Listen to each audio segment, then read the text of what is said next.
क्या हाल चाल है बच्चों। Let's start it. पिछली क्लास में हमने nitration of benzene electrophilic aromatic substitution का पहला एप्लीकेशन कर लिया था।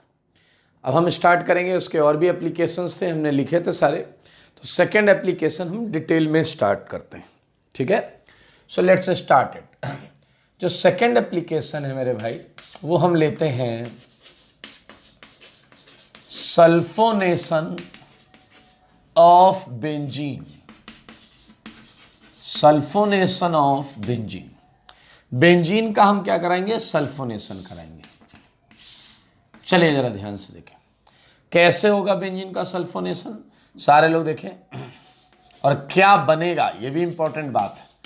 ऑन सल्फोनेशन ऑफ बेंजीन, मेरे भाई जरा ध्यान से सुने, benzene sulphonic acid, benzene sulphonic acid is obtained as a product। इसका मतलब सुनिए जरा, सल्फोनेशन ऑफ बेंजीन को क्या बोलिएगा, ये है बेंजीन। अगर आप इससे ये बना रहे हैं तो मतलब आप सल्फोनेशन कर रहे हैं। देख लें सारे लोग, ये वही इलेक्ट्रोफिलिक सब्स्टिट्यूशन है, सारी जगह H है, कहीं से भी H हटा लीजिए और ये अगर आप वहाँ पर लगा पाते हैं तो ये है सल्फोनेशन। एक काम करते हैं, यहाँ P लगा लेते हैं, जैसे नाइट्रेशन में भी हमने ऐसा ही लिखा था, तो यहाँ हमने P लगा लिया। बात करेंगे P क्या क्या हो सकता है सल्फोनेशन के लिए, आपको P क्या क्या मिल सकता है। आइए तो मैं बता देता हूँ आपको क्या क्या मिल सकता है। तो मेरे भाई यहाँ देखते हैं, P में बी, P क्या क्या हो सकता है। एक पॉइंट मेरे भाई, एक तो सीधा सीधा हम H2SO4 ले सकते हैं, सीधा सीधा H2SO4। नाइट्रेशन में HNO3 ने काम किया, H2SO4 वहां क्यों था, वहां H2SO4 H+ देने के लिए था, सो दैट HNO3 में से वाटर निकले और NO2+ बने, ठीक है। यहां पर H2SO4 खुद H2SO4 की एक साइड एसिड और एक साइड बेस की तरह बिहेव कर सकती है। तो मेरे भाई इसलिए कॉन्सेंट्रेट H2SO4 में कोई और एसिड लेने की आवश्यकता होती नहीं। लेकिन अगर आप एसिड लेना चाहते तो आपको इससे भी स्ट्रॉन्ग एसिड लेना पड़ेगा। क्यों? ताकि वो H+ दे, ये ले और ये H+ लेकर वाटर छोड़े, वाटर छोड़ेगा तो इलेक्ट्रोफाइल बनेगा एंड हमारा काम होगा, ठीक है। फिलहाल आप H2SO4 से ये काम बखूबी कर सकते हैं। एक और चीज है, आपने सुना होगा, बोलते हैं हम प्यार से ओलियम, ठीक है। यहां हम उसका फॉर्मूला लिख देते हैं H2S2O7, H2S2O7। तो मेरे भाई यहाँ बहुत ज़्यादा ऑप्शन नहीं है, इन दो से हम आराम से कर पाते हैं। तो आइए एक एक करके स्टार्ट करते हैं। पहले हम ये स्टार्ट करेंगे कॉन्सेंट्रेट H2SO4। अक्सर आप देखेंगे आपको H2SO4 ही मिलेगा। मैकेनिज्म, ठीक है, बाय कॉन्सेंट्रेट H2SO4। सारे लोग देखिएगा, यानी कि यहाँ पर हम क्या ले लें, बेंजीन ले लें और क्या ले लें, कॉन्सेंट्रेट H2SO4 ले लें, यहाँ क्या ले लें, SO3H ले लें। ध्यान से देखिए, कॉन्सेंट्रेट H2SO4 से भी हम सल्फोनेशन करा सकते हैं। आइए अब बात उठती है इसकी मैकेनिज्म की, तो इसकी मैकेनिज्म भी करेंगे भाई। तो ये है इसकी मैकेनिज्म, सारे लोग देखिए। आपको याद हो, मैंने आपको एक फंडा बोला था, एरोमेटिक की रिएक्शंस में एरोमेटिक कंपाउंड को पहले टच मत करो। तो हमने बेंजीन को टच नहीं किया। अब जो बचा, अब बचा क्या, अब एसिड ही बचा है। अब जो बचा उससे इलेक्ट्रोफाइल बनाओ। अभी थोड़ी देर पहले मैंने आपको सारा ज्ञान दे दिया कि H2SO4 का एक पार्ट एसिड की तरह काम कर लेता है, एक पार्ट बेस की तरह। सही है। तो मेरे भाई ये H+ देगा इसका मतलब, और ये वाला पार्ट H+ लेगा। तो अगर इस चीज को हम देखें, ये H+ दे दिया है और यही H+ ये ले चुका है। सारे लोग देखिए, ये हो गया H2SO4। और अब आप देखें, ये निकल गया वाटर, यहां से निकल गया वाटर, ये देखिए निकल गया वाटर। चलिए, अगर वाटर निकलता है तो S पर प्लस, O पर माइनस, तो क्या आपको SO3 दिख गया या नहीं? और साथ में जल। सारे लोग देखो, H2SO4 H2O प्लस SO3 ही तो होता है, H2O प्लस SO3 ही तो होता है। सारे लोग देखें, पहले सारे लोग इसे ध्यान से देखें। देख लिए हैं? ध्यान से देखिए, ध्यान से, फिर करेंगे आगे की बात। अब आप देखिए कि क्या आप वो इलेक्ट्रोफाइल बना पाए हैं जो आप ढूंढ रहे थे। जो इलेक्ट्रोफाइल बनाने की चाहत थी, क्या वो बना पाए हैं? है? यस। आइए सारे लोग देखिए, यही है वो इलेक्ट्रोफाइल, यही है वो इलेक्ट्रोफाइल जो दौड़ पड़ेगा बोलता हुआ बेंजीन में आ रहा हूं।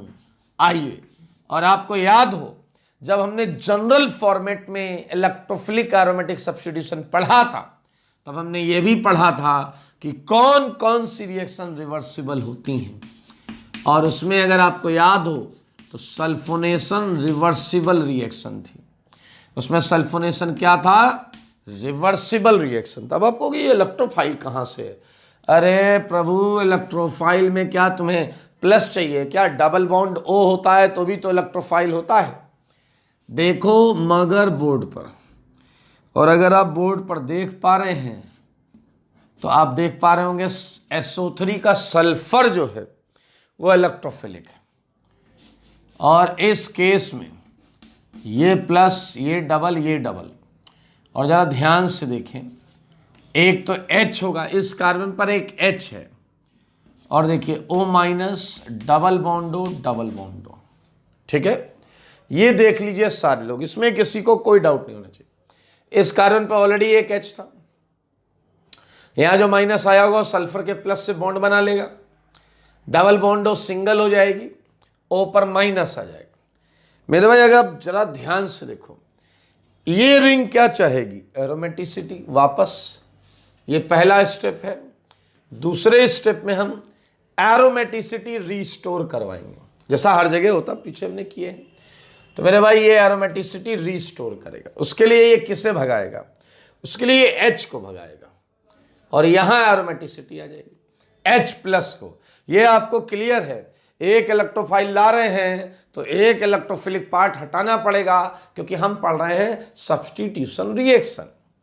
तो मेरे भाई ये जो H+ आपने यहां से निकाला है, ये O माइनस उस H+ को कैप्चर कर लेगा, पकड़ लेगा, पकड़, और बनने वाली चीज हो गई आपकी SO3H। स्ट्रक्चर तो आपको पता ही है, स्ट्रक्चर बना दें। S, डबल बॉन्डो 2 हैं, और एक O पर H आ गया, OH हो गया।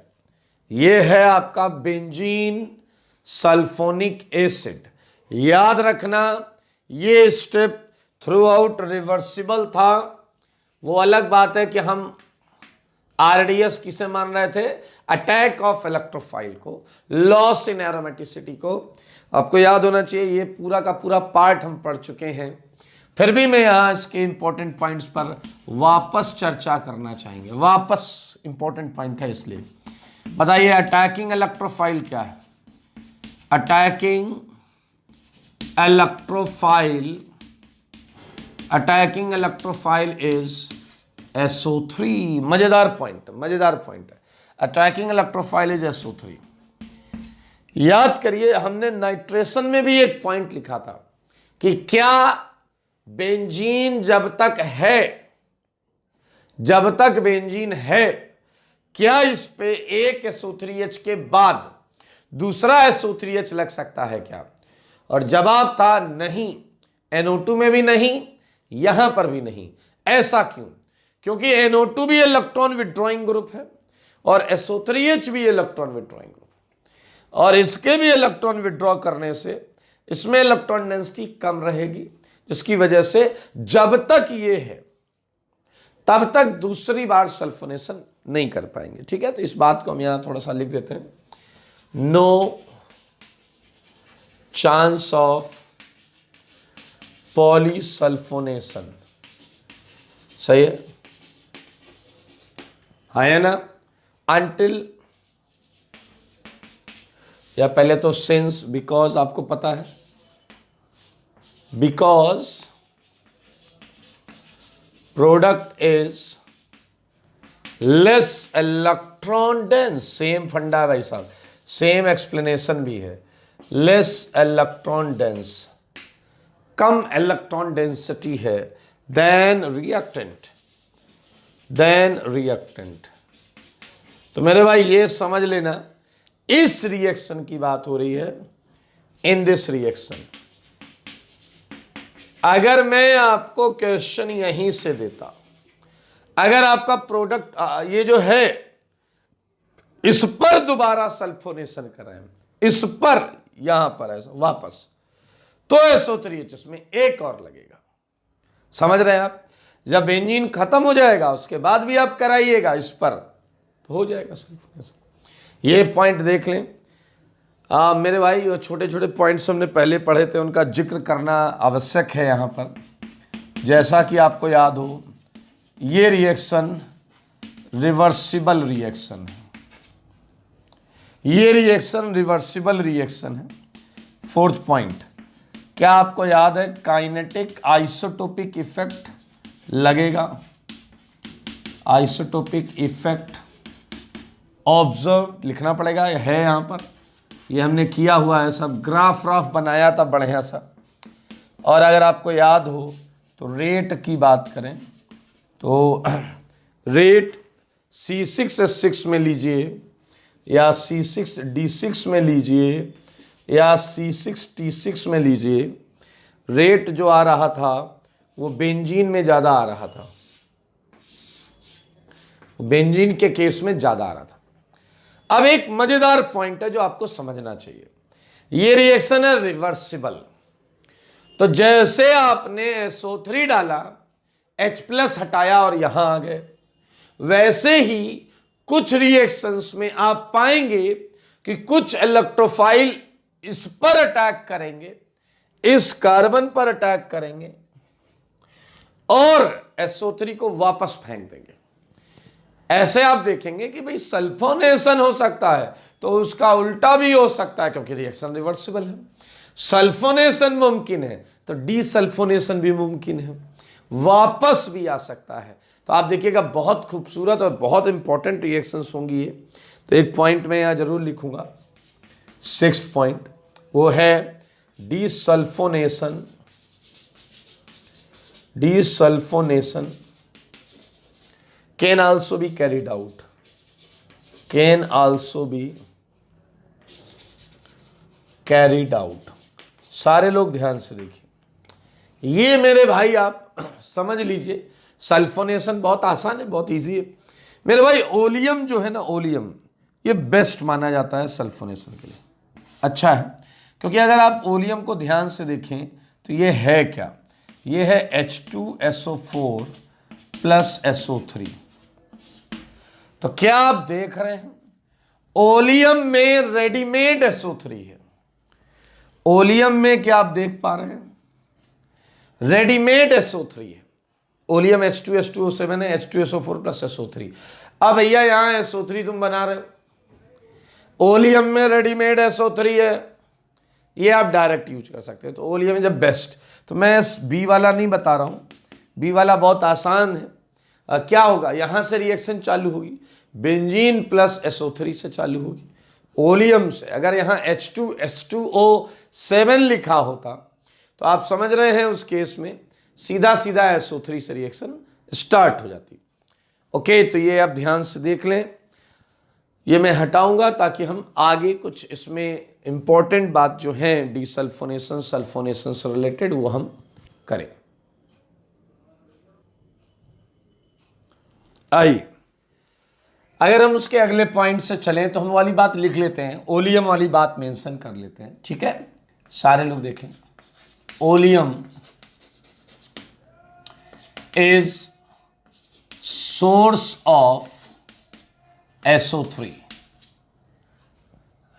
ठीक है, it is H2S2O7 and we can write it H2SO4 plus SO3। सही है, and is can also be used, वही वाली बात जो मैंने बताई है, can also be used for sulphonation. चलिए मेरे भाई, अब हम बात करेंगे उन रिएक्शंस की जो सल्फोनेशन में आपको ध्यान रखनी चाहिए, उस पर हम आपका ध्यान लेकर आ रहे हैं। Look at this example 1।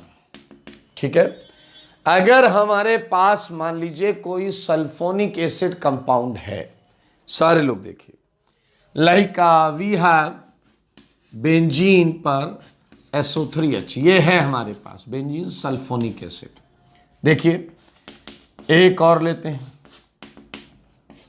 हमारे पास है बेंजीन पर सल्फोनिक एसिड, देखते रहिएगा, हमारे पास है बेंजीन पर सल्फोनिक एसिड। मजेदार चीज ये है कि अगर H+ डेल्टा करा दिया जाए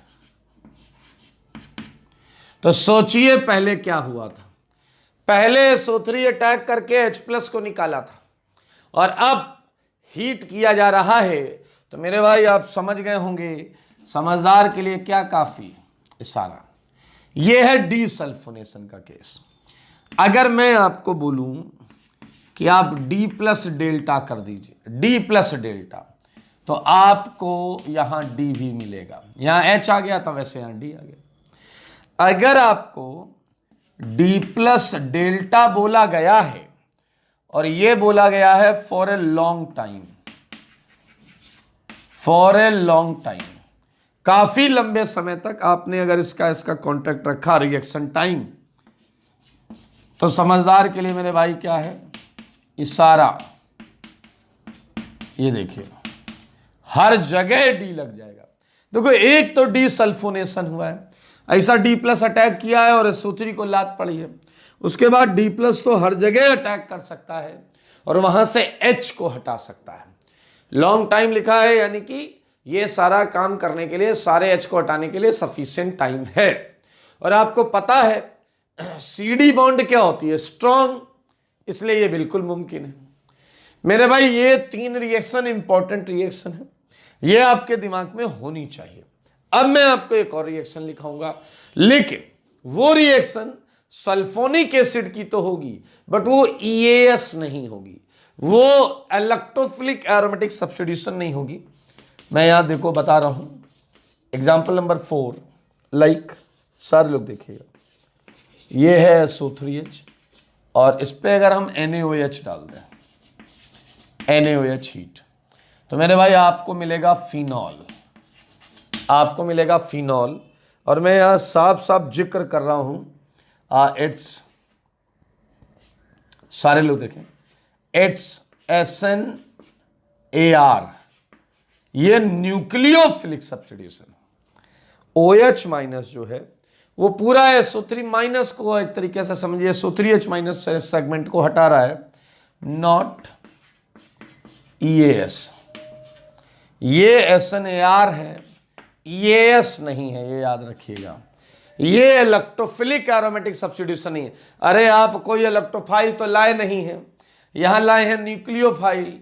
अरे तो न्यूक्लियोफाइल को ही सब्स्टिट्यूट करेगा, माइनस को ही हटा के उसकी जगह पर लग पाएगा, प्लस को ही हटाकर उसकी जगह, it's a common sense. But ये रिएक्शन बहुत इंपॉर्टेंट है, सही बताएं, बहुत इंपॉर्टेंट है। हाँ, इसको ना भूल पाएंगे वाला कॉन्सेप्ट रखिए एकदम, ठीक है। और ये सब इंपॉर्टेंट है, वो मोस्ट इंपॉर्टेंट है, ठीक है। तो मेरे भाई इसी के साथ अगर हम देखें तो application of electrophilic aromatic substitution का सेकंड एप्लीकेशन हमने खत्म कर लिया है, ठीक है। आज हम प्रयास करेंगे 2 और करें। आइए मेरे भाई अगला एप्लीकेशन पार्ट बहुत मजेदार है और वो है थर्ड वाला, और ये है हैलोजिनेशन, हैलोजिनेशन ऑफ बेंजीन। सारे लोग देखेंगे हैलोजिनेशन ऑफ बेंजीन क्या है, इसका मतलब वो समझते हैं। आइए, benzene on halogenation gives halo benzene. सारे लोग बेंजीन को हैलो बोल सकते हैं, halo benzene as a product, halo benzene as a product. सारे लोग देखें, gives halo benzene as a product. ये आपके सामने रिएक्शन है। चलिए इस रिएक्शन को थोड़ा समझते हैं क्या मतलब है। ये है बेंजीन है, हैलोजिनेशन करा दिया, ये लीजिए एक्स आ गया इसके साथ। तो मेरे भाई मैं क्या क्या ले सकता हूं यहां पर, उस पर हम बात करेंगे। मान लीजिए हमने पी चीजें ले सकते हैं, पी रीजेंट ले सकते हैं, तो ऐसे ही हम पीछे वाली रिएक्शंस भी लिख रहे हैं, पी में भी। आइए देखिए पी क्या क्या हो सकता है, ठीक है।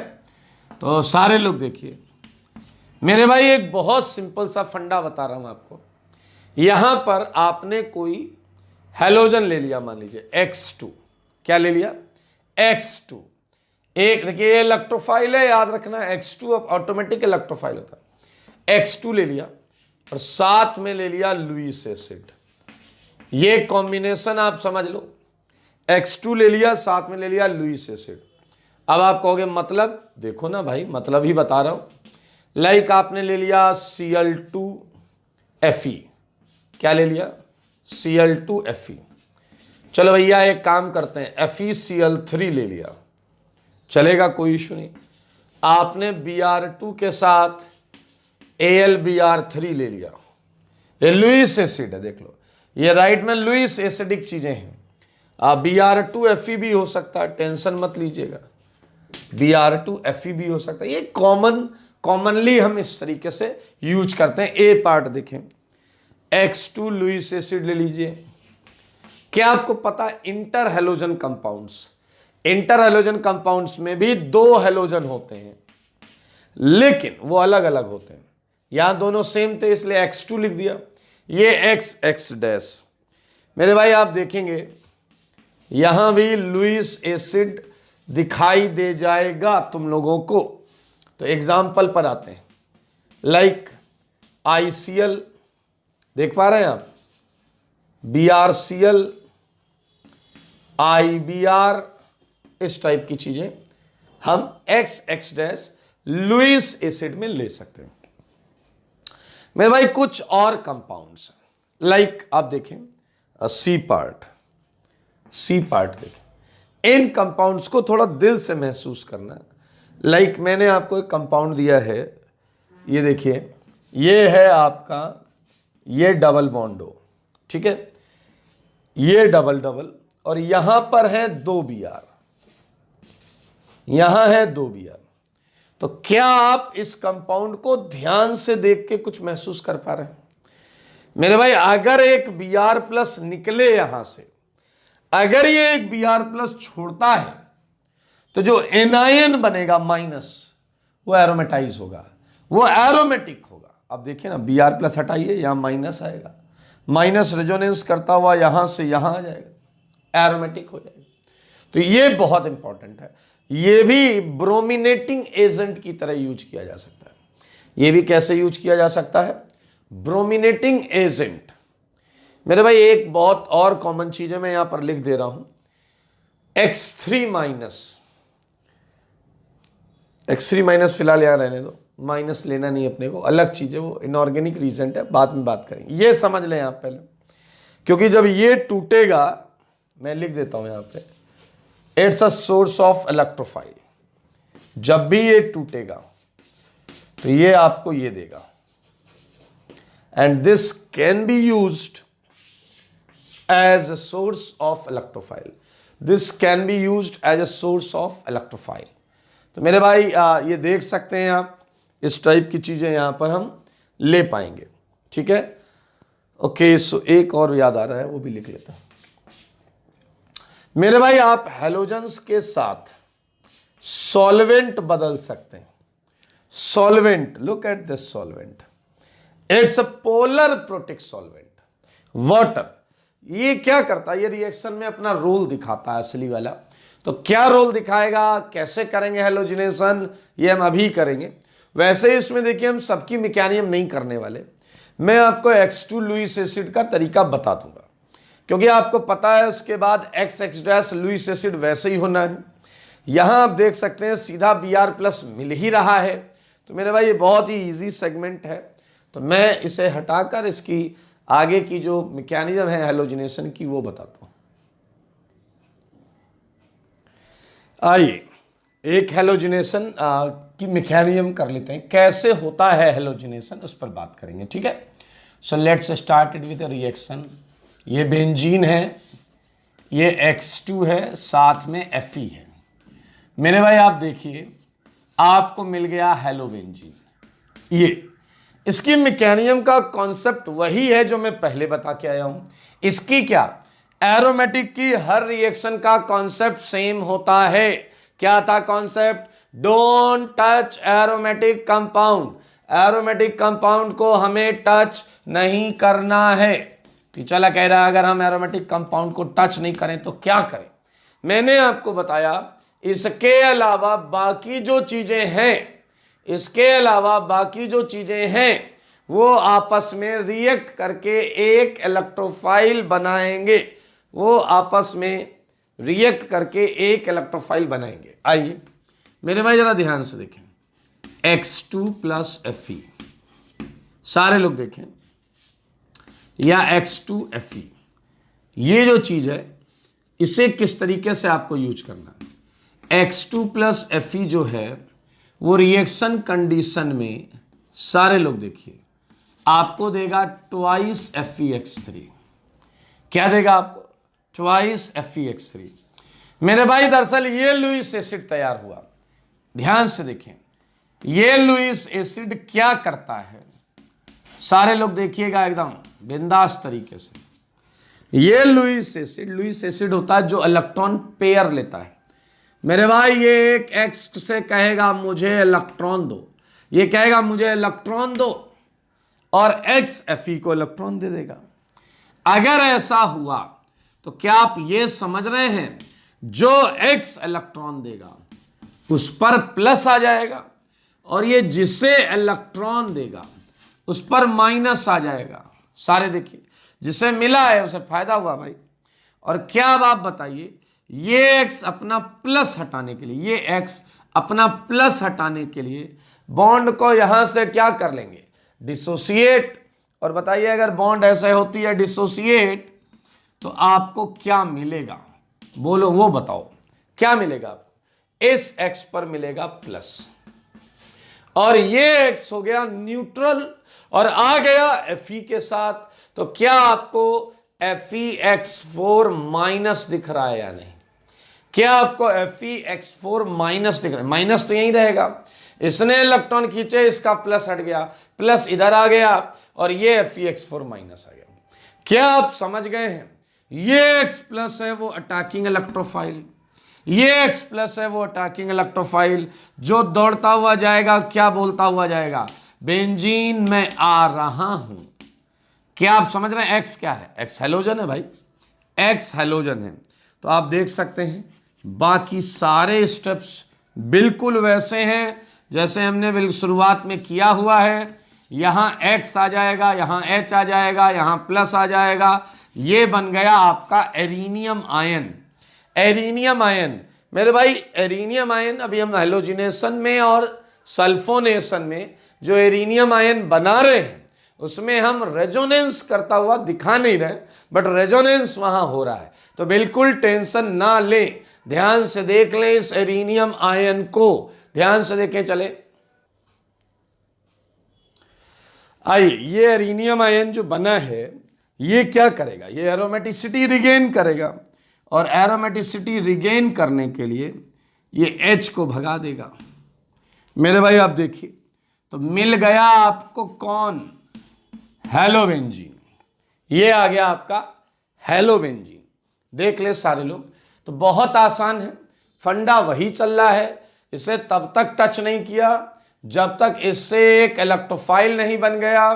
इलेक्ट्रोफाइल कैसे बना है मेरे भाई, यहां तुमने मेटल लिया है, मेटल, तो मेटल ने X2 से एक लुईस एसिड तैयार कर लिया, उस लुईस एसिड ने X2 से एक इलेक्ट्रोफाइल जनरेट कर दिया। और आपको पता है, आप कब से पढ़ते आ रहे हैं, लुईस एसिड हैलोजन या हैलोजन कंटेनिंग कंपाउंड पे डाला जाता है तो अक्सर आपने देखा है एक प्लस कैटायन जरूर बनता है। ये हो गया आपका हैलोजिनेशन। सुन लीजिए मेरे भाई, हैलोजिनेशन में बहुत इंपॉर्टेंट चीजें, बहुत इंपॉर्टेंट रिएक्शन है, तो मैं चाहूंगा आप पूरा का पूरा ध्यान दीजिए बोर्ड पर। आइए, जैसे नोट से चलेंगे, नोट से, नोट बहुत जरूरी है। फर्स्ट पॉइंट बताइए जरा, अटैकिंग इलेक्ट्रोफाइल कौन है, बोलिए ना। Attacking electrophile is X+। ये जो X+ अटैक किया है ये अटैकिंग इलेक्ट्रोफाइल है। सेकंड पर आते हैं, ये कर रहे हैं ना मेरे भाई, वही वाला पॉइंट, क्या पॉली हेलोजिनेशन हो सकता है इस रिएक्शन में? जब तक ये है तब तक नहीं होगा, क्योंकि तुम्हें पता है हेलोजन भी ओवरऑल विड्रॉ करता है, ओवरऑल इलेक्ट्रॉन खींचता है। इसलिए फिर से लिखेंगे, no chance of poly halogenation, poly क्या बोलिए, हेलोजिनेशन, हम उसे रीजन क्या देंगे, in this reaction, in this reaction. हाँ, अगर हमें यहीं इस पर हेलोजिनेशन कराना होगा तो जरूर लगाएंगे X, उसमें क्या दिक्कत है। No chance of poly halogenation in this reaction. अब रीजन आपको पता है यार, अब लिख लीजिएगा, because product is less electron dense, because product is less nucleophilic. ये भी लिख सकते हैं, इलेक्ट्रॉन डेंस का मतलब न्यूक्लियोफिलिसिटी से ही होता है, less nucleophilic than reactant, than reactant. देख लें, ये हो गया आपका, ठीक है, पहला पॉइंट। दूसरा पॉइंट, अब मजेदार बात सुनना क्या है, ये जो Fe है, Fe या लुईस एसिड, ठीक है, इसके बारे में एक पॉइंट हो जाए, बड़ा इंपॉर्टेंट पॉइंट है, बहुत इंपॉर्टेंट पॉइंट है, सारे लोग ध्यान से सुना। एक बच्चे ने मुझसे पूछा भी कि सर एक बात बताओ, एक तो आपने बोला X2 खुद इलेक्ट्रोफाइल है, ये बड़ा अच्छा पॉइंट है, X2 खुद इलेक्ट्रोफाइल, यस X2 इलेक्ट्रोफाइल होता है, आपने ऑर्गेनिक में पढ़ा है। तो उसने कहा तो आप डायरेक्ट X2 काहे नहीं यूज कर लेते, डायरेक्ट X2 ही यूज कर लीजिए। आप ये Fe क्यों लाते हैं, ये लुईस एसिड क्यों लाते हैं? मेरे भाई ध्यान से सुनना, दरअसल अकेले X2 को यूज करने में ये रिएक्शन बहुत स्लो हो जाएगी। मैं तो कह रहा हूं बेंजीन के केस में हो ही नहीं पाएगी। कंपाउंड यहां इतनी सफिशिएंट इलेक्ट्रॉन डेंसिटी नहीं होती कि वो X2 की बॉन्ड को तोड़ पाए। समझना मेरे बात, बेंजीन की बात कर रहे हैं, बेंजीन पर अगर मैं सीधा X2 डालूं, Fe हटा लूं तो इतना कम, इतना स्लो रिस्पॉन्स होता है कि हम लिखते हैं नो रिएक्शन। क्यों? उस केस में रिएक्शन होने के लिए X2 की XX बॉन्ड को, ये तो लिया नहीं है, ये तो होगा नहीं, ये तो होगा नहीं, XX बॉन्ड को बेंजीन को तोड़ना पड़ेगा। और बेंजीन को हम इतना electron dense relative to other compounds नहीं कंसीडर करते कि वो हैलोजन की खुद की बॉन्ड को ब्रेक कर पाए। समझना इस बात को। लेकिन एक बच्चे ने कहा सर एक बात बताओ, माना बेंजीन में वो कैपेबिलिटीज नहीं है, एग्रीड, लेकिन किसी में तो हो सकती हैं। अरे हां भाई, जिसमें होंगी वहां पर आप देखेंगे हम लुईस एसिड नहीं लेते, वहां Fe या AlCl3 या FeCl3 हम ऐसी चीजें नहीं लेते, केवल हैलोजन लेते मेरे भाई, और हैलोजन काम कर देता है। आइए आपको एक बात बताता हूं।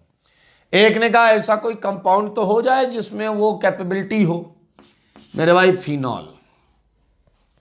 अगर देखें फिनॉल में रिंग में ज्यादा इलेक्ट्रॉन डेंसिटी, फिनॉल हो गया, बेंजीन पर आप NH2 लगा लीजिए, एनिलीन्स, फिनॉल्स, अक्सर देखा गया है इन कंपाउंड्स में सिंगल रिंग में हमें लुईस एसिड नहीं लेना होता। समझ गए होंगे आप मेरी बात। इसी बात को मैं लिख देता हूं, ठीक है। लुईस एसिड को क्या बोला जाता है, ठीक है। Lewis acid used in this reaction, सारे लोग देखें, in this reaction is known as, in this reaction is known as halogen carrier। क्या बोलते हैं मेरे भाई?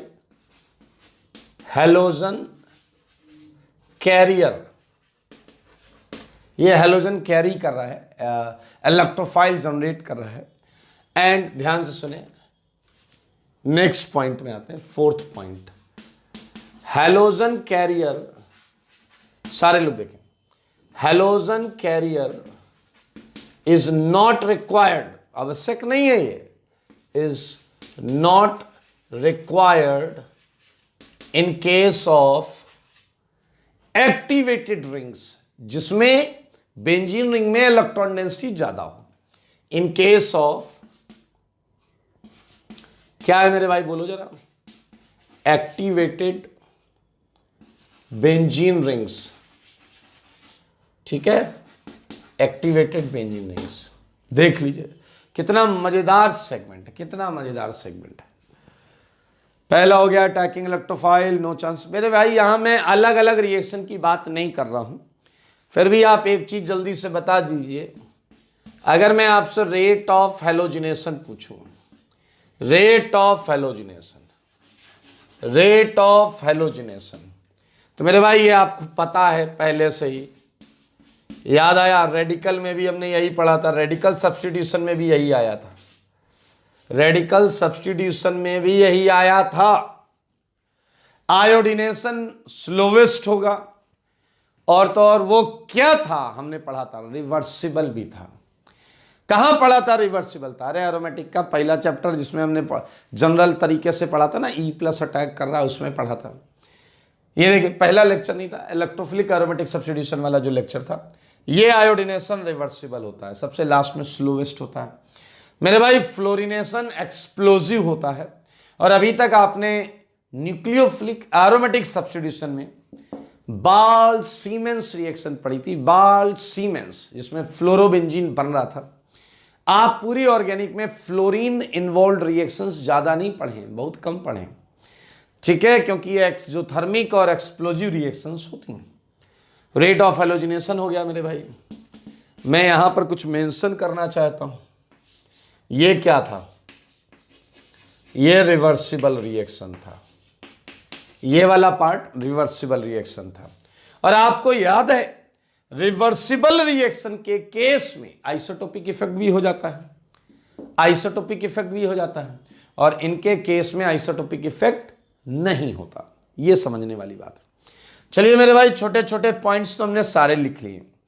अब है इससे रिलेटेड महा इंपॉर्टेंट रिएक्शन का जिक्र करने का, महा इंपॉर्टेंट की रिएक्शंस का जिक्र करने का। आइए, हैलोजिनेशन चल रहा है, तो देखिए हैलोजिनेशन में कुछ बातें सुनिए आप, लाइक महा इंपॉर्टेंट पॉइंट है भाई साहब, सुन लेना सारे, ठीक है।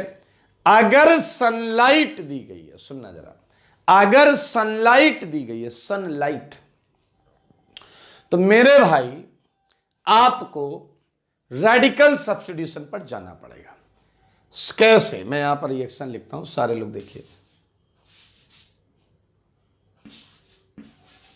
ये मैंने आपको दिया टॉलुइन, देख लीजिए अच्छे तरीके से देख लीजिए, ये टॉलुइन, और ये मैंने आपको दिया है एक रिएक्शन में Cl2Fe, जैसा आप पढ़ रहे हैं Cl2Fe, ठीक है। और एक में मैंने दिया है Cl2H, फ्री रेडिकल सब्स्टिट्यूशन, आपने पढ़ा तो होगा। तो मेरे भाई ऊपर वाले केस में तो Cl+ तैयार होगा, Cl+, और वो इस रिंग में एप्रोप्रिएट पोजीशन पर लग जाएगा। आपको पता है मिथाइल डोनेटिंग ग्रुप, और देने वाला देता है तो कैसे देता है, आर्थो पैरा पे देता है, ये देगा आर्थो और पैरा पे। तो क्या आपको इसका आंसर पता चल गया? इसके आंसर में ये CH3 होगा, यहां Cl होगा, ये है रिंग सब्स्टिट्यूशन, ये है रिंग सब्स्टिट्यूशन। लेकिन Cl2H, ये H है, आपको समझ में आ गया, फ्री रेडिकल कंडीशंस होंगी। तो मेरे भाई ये जो कार्बन चेन आती है बेंजीन से जुड़ी हुई, बेंजीन से जुड़ी हुई बाहर की तरफ जो कार्बन चेन होती है, दरअसल यहां पर सब्स्टिट्यूशन स्टार्ट होता है, यहां पर सब्स्टिट्यूशन स्टार्ट होता है। तो ये H हटेगा, यहां X लगेगा, सारे लोग देखें, ये है CH2X, ये आपके सामने मैं यहां लिख देता हूं, ये है आपका क्या, इलेक्ट्रोफिलिक, ये है आपका इलेक्ट्रोफिलिक एरोमेटिक सब्स्टिट्यूशन, और ये क्या है बताइए, सिंपल सा है, ये free radical substitution, free radical substitution. और ये कहां हो रहा है, ये होगा जो बाहर चेन होगी ना, कार्बन चेन, उसमें होगा फ्री रेडिकल सब्स्टिट्यूशन। आप देख लें। तो पहले इस चीज को समझें कि अगर मेटल कैरियर है तो Cl+ बना है, और लाइट है तो Cl डॉट बना है। ये एक महा इंपॉर्टेंट सेगमेंट है मेरे भाई। एक और इश्यू है इसमें कि कितने Cl लगेंगे, कितने Cl लगेंगे। तो मेरे शब्दों को ध्यान से सुनना। जैसे मैंने एक Cl लगाया है, ऐसे ही रिएक्शन में 2 Cl लग सकते हैं, CH Cl Cl, 3 भी लग सकते हैं, सारे लोग देखिए, CCl3, CCl3 देख लीजिए एक बार, CCl3 देख लीजिए। अब मुद्दा ये है कि पेपर में हम 1 लगाएंगे, 2 लगाएंगे या 3 लगाएंगे। पेपर में हम 1 लगाएंगे, 2 लगाएंगे या 3 लगाएंगे। सेकंड वाले पार्ट की अगर बात करें तो मेरे भाई जरा ध्यान से सुनना।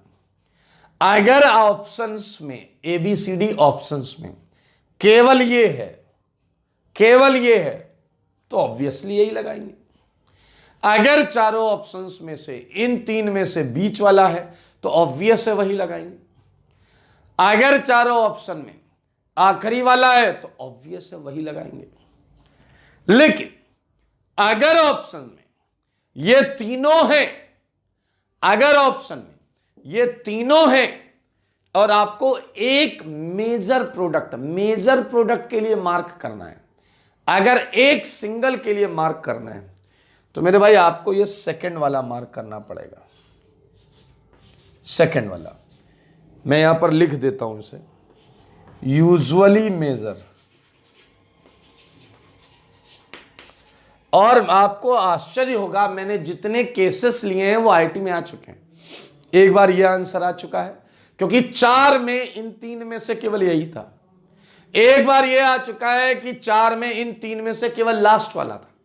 और अभी 2 साल पहले, 2 साल के अंदर ये तीनों ऑप्शन आए थे ABCD में, लेकिन मेजर प्रोडक्ट पूछा गया था और मेजर प्रोडक्ट था 2 Cl वाला। अब आप कहोगे सर 2 Cl पे रिएक्शन कैसे रुकी, क्या रुकी? दरअसल ये आपकी 12th की NCERT में लिखा हुआ है और कमर्शियल प्रोडक्शन में 2 Cl तक रिएक्शन को लाकर छोड़ दिया गया, प्रोडक्ट को लाकर छोड़ दिया गया। तो ये बात थोड़ा सा नोटिस रखेंगे, दिमाग में रखेंगे कि भैया ये आपका जो है 2 Cl वाला मेजर प्रोडक्ट होता है। दूसरी बात ये है महा इंपॉर्टेंट, इसमें कोई हलवापंती मत करिएगा, बहुत ज्यादा इंपॉर्टेंट है, बहुत ज्यादा आएगा। ये ऊपर वाला और ये नीचे वाला कितने डिफरेंस है, रिंग सब्स्टिट्यूशन है। ऊपर वाला क्या है, रिंग सब्स्टिट्यूशन। नीचे वाला क्या है, साइड चेन सब्स्टिट्यूशन। इसे क्या बोल सकते हैं बताइए, रिंग में लगा है तो रिंग सब्स्टिट्यूशन, इसमें किसमें लगा, साइड चेन में, तो ये साइड चेन सब्स्टिट्यूशन। ये इलेक्ट्रोफिलिक, ये फ्री रेडिकल। बहुत अच्छे अच्छे पॉइंट्स हैं, देख लीजिए। और अभी और है हेलोजिनेशन में तो गदर पॉइंट्स हैं भाई साहब।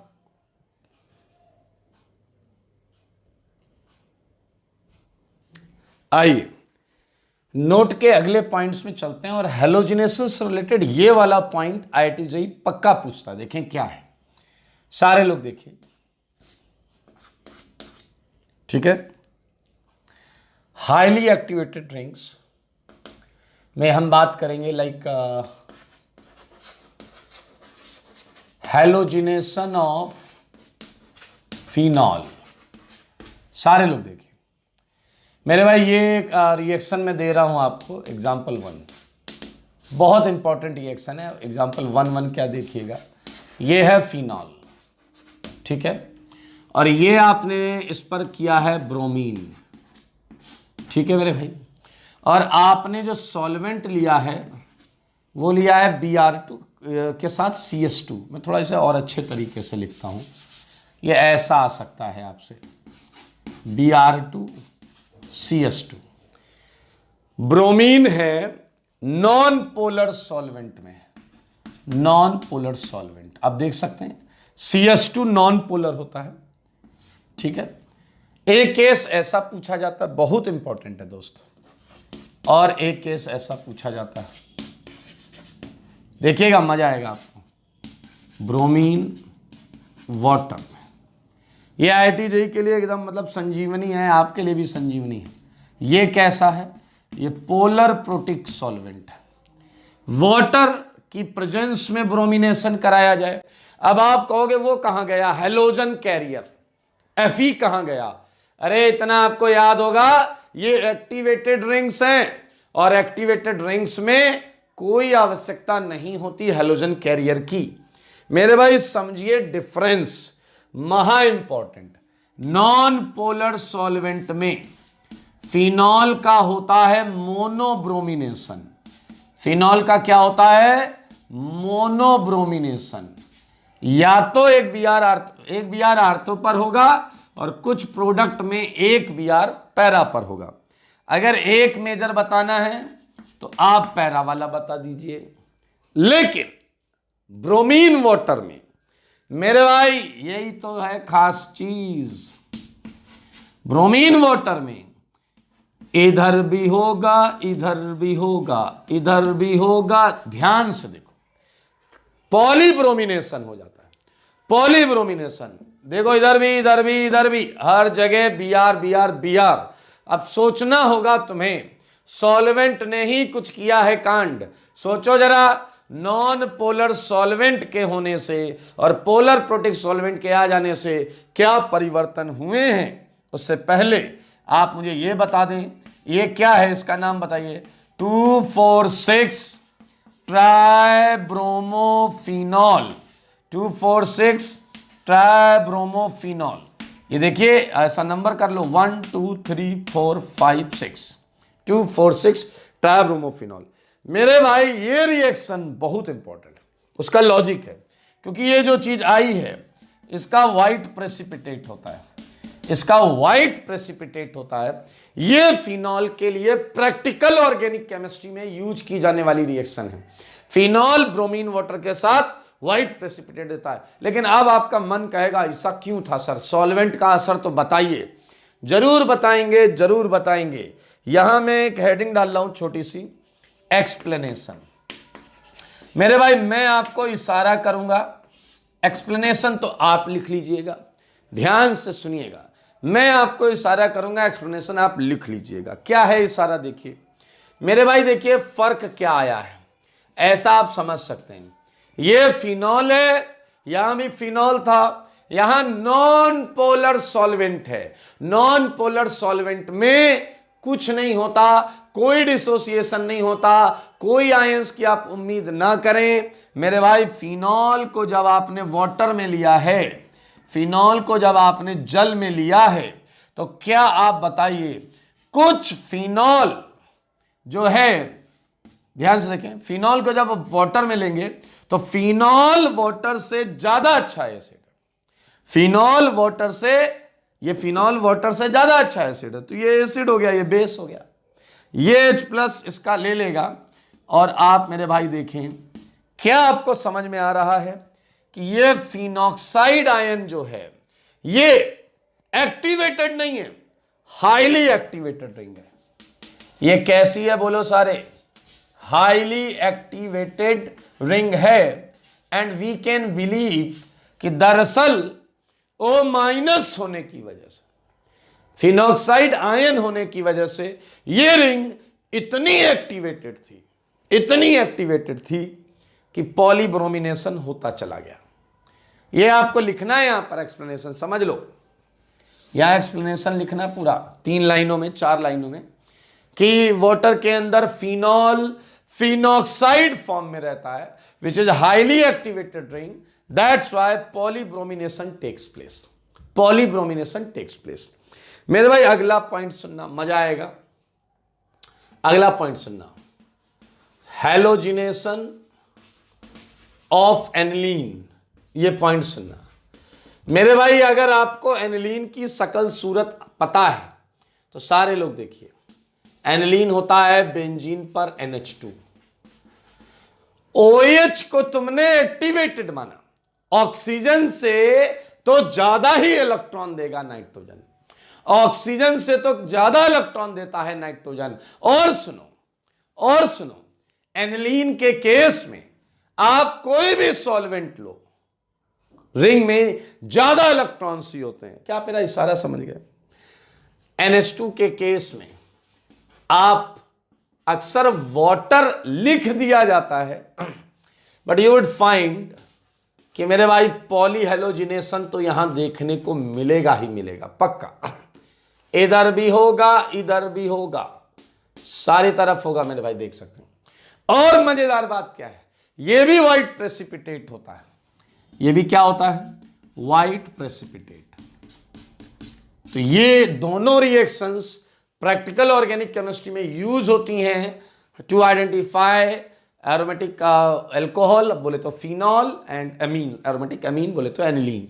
महा इंपॉर्टेंट रिएक्शन है मेरे भाई, 2-4 हजार बार मोस्ट इंपॉर्टेंट लगा लीजिए इस पे, ये याद रखिएगा, ये बहुत ज़्यादा इंपॉर्टेंट है, ये पूछा जाएगा, इसकी प्रोबेबिलिटी बहुत ज़्यादा है, ये मोस्ट इंपॉर्टेंट है। ठीक है, अभी भी बहुत इंपॉर्टेंट पॉइंट बाकी है। याद करो, मैंने तुम्हें एक बात बोली थी, और वो बात थी आपकी ब्रोमिनेशन, सल्फोनेशन क्या रिवर्सिबल होने की वजह से डीसल्फोनेशन कराया जा सकता था। सल्फोनेटेड सेगमेंट है अगर कोई, तो उसे डीसल्फोनेट किया जा सकता है।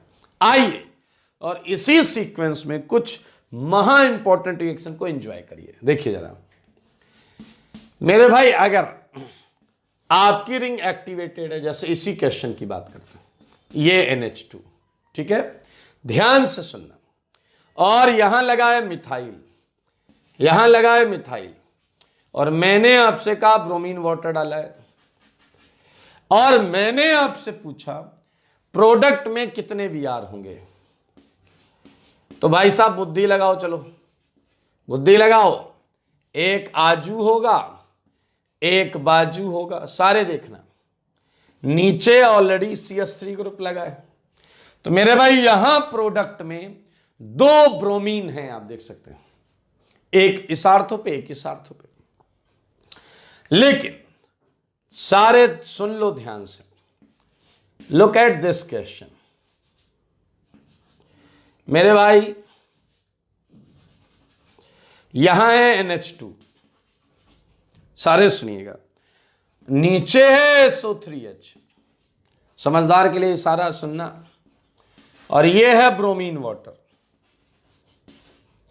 और अब अगर आपसे पूछा जाता है कि कितने Br आएंगे, तो मेरे भाई जवाब है 3, जवाब है 3, व्हाइट प्रेसिपिटेट आएगा, और इस रिएक्शन में हो जाएगा डीसल्फोनेशन। इस रिएक्शन में क्या हो जाएगा मेरे भाई? डीसल्फोनेशन टेक्स प्लेस। याद रखें, एक्टिवेटेड रिंग्स के आर्थो पैरा पर अगर ऐसी चीज पाई गई जिसे डिलीट करना आसान है तो हेलोजिनेशन के दौरान यू वुड फाइंड कि वो Br प्लस अटैक किया होगा, SO3 को लात मारा होगा, क्योंकि डीसल्फोनेशन रिवर्सिबल होता है। तो मेरे भाई मैं यहां लिख देता हूं कि यहां क्या हो गया है, डीसल्फोनेशन हो गया है, डीसल्फोनेशन टेक्स प्लेस। यहां मेरे भाई डीसल्फोनेशन हुआ है, देखो मगर ध्यान से, डीसल्फोनेशन हुआ, देख लिया आपने, देख लें, इसे हटा के आगे और रिएक्शंस करें सुंदर सुंदर। आइए उसी इससे कुछ और रिलेटेड रिएक्शंस हैं, लुक एट। मेरे भाई एक्टिवेटेड रिंग है तो डीसल्फोनेशन होना तय है, याद रखें, चाहे आर्थो पर हो चाहे पैरा पर हो। देखो F में भी 3 Br आएंगे, डीसल्फोनेशन हो जाएगा। मेरे भाई अगर आपको मैं फिनॉल देता हूं, फिनॉल, तो मेरे भाई एक चीज देखिए, यहां CH3 है तो 2 Br आएंगे आर्थो पर, सारे लोग देखिएगा। अगर मैं आपको यहां देता हूं CH3 तो 3 Br आएंगे, ये खाली है पोजीशंस खाली हैं। अगर फिनॉल में भी SO3H आ गया तो मेरे भाई 3 Br आएंगे, कुछ कर नहीं पाएंगे आप, 3 Br आएंगे, इधर इधर और इधर, डीसल्फोनेशन हो जाएगा। सारे लोग देखिए और देखिए और रिएक्शन और देखिए। जे पार्ट, मेरे भाई अगर आपके फिनॉल में भी आर्थो पर लगा है तो भी जाएगा डीसल्फोनेशन, यहां भी यार, यहां भी यार, यहां भी यार, डीसल्फोनेशन से जाएगा। एक और चीज समझिए, डीसल्फोनेशन इतना फेवरेबल क्यों था, वापस क्यों हट सकता है, क्योंकि SO3 निकलता है, SO3 गैस है। तो मेरे भाई सेम पैटर्न में यह भी नोटिस किया गया है कि अगर NH2 है, SO3H है, और अगर CO2H कार्बोक्सिलिक एसिड भी है, तो डीसल्फोनेशन के साथ साथ डी कार्बोक्साइलेशन भी होता है, डीसल्फोनेशन के साथ साथ डी कार्बोक्साइलेशन भी देखने को मिलता है। और मेरे भाई आपको 3 Br मिलेंगे, white precipitate, white precipitate. Okay, जैसा मैंने बोला था, फिनॉल हो एनलीन हो, ये व्हाइट प्रेसिपिटेट दे रहे हैं ब्रोमीन वाटर के साथ, तो इस रिएक्शन को हम POC में यूज करते हैं, तो यही बात मैं यहां लिख रहा हूं, रिएक्शन ऑफ फिनॉल, सही है, एंड एनलीन, फिनॉल या फिर एनलीन with bromine water, सही है, is used in POC, is used in practical organic chemistry। यह है POC में भी इसका जिक्र आता है, बहुत इंपॉर्टेंट रिएक्शन है। व्हाइट प्रेसिपिटेट वाली रिएक्शन भी बहुत इंपॉर्टेंट है। और आप देखें, आपने हेलोजिनेशन अभी अभी पढ़ा है। एक बहुत इंटरेस्टिंग चीज है जिसमें मैं बात करना चाहूंगा, हेलोजिनेशन ऑफ बेंजीन में, सारे लोग देखें, अगर मैं हेलोजिनेशन में बात करता हूं क्लोरीनेशन की, क्लोरीनेशन ऑफ बेंजीन, ठीक है, एट, सुनना जरा, at higher temperature and pressure, high temperature and pressure पे अगर हम बेंजीन लेकर आए, सारे सुनना, क्या आपको याद है, नॉर्मली कोई रिएक्शन नहीं होती, नॉर्मली कोई रिएक्शन नहीं होती, लेकिन ये हाई टेम्परेचर प्रेशर कंडीशन है। ये कैसी कंडीशन है, हायर टेम्परेचर एंड प्रेशर। मेरे भाई इस समय हम मजबूर कर रहे हैं, हम मजबूर कर रहे हैं रिंग को एडिशन करने के लिए, रिंग को क्या करने के लिए, एडिशन करने के लिए। तो यहां मेरे भाई एडिशन हो गया है, एडिशन ऑफ Cl2, क्लियर। और क्या आपको इसका नाम पता है, इसका नाम पता है, यह है BHC। क्या है मेरे भाई, बोलो बोलो बोलो, यह है BHC, बेंजीन हेक्साक्लोराइड। आपको के बेंजीन कहां है, बेंजीन से बना है, इसलिए इसका नाम यह है बेंजीन हेक्साक्लोराइड। इसके बहुत नाम है दोस्त, इसे हम प्यार से 666 बुलाते हैं। ऐसा इसलिए क्योंकि इसका फॉर्मूला देखिए क्या होता है, C6H6Cl6, है ना मजेदार बात। मेरे भाई यहां मैं 2 पॉइंट लिख दे रहा हूं इसी से रिलेटेड, आप लिख लीजिएगा। इसका एक नाम है लिंडेन, क्या है, लिंडेन, ठीक है, इसी का नाम ही। मेरे भाई इसका एक पर्टिकुलर आइसोमर जो है वो होता है गैमेक्सीन। क्या होता है, gammexane. It's gamma isomer, gamma isomer is known as gammexane. क्या है मेरे भाई, गैमेक्सीन। और गैमेक्सीन होता है एक इंसेक्टिसाइड, कीटनाशक। सावधान रहिएगा आप लोग, कीटनाशक है ये, इंसेक्टिसाइड। अब आप कहोगे सर ये गामा आइसोमर क्या होता है। मेरे भाई आपको याद हो इसके टोटल 9 आइसोमर होते थे, टोटल 9 आइसोमर होते थे। ऑप्टिकल में हमने निकाले थे isomer, Cl up down up down up down करके पता चलेगा। उसमें पर्टिकुलर एक को हम बोलते थे गामा। देखें वो क्या था, बना देता हूं मैं, टेंशन मत लीजिए।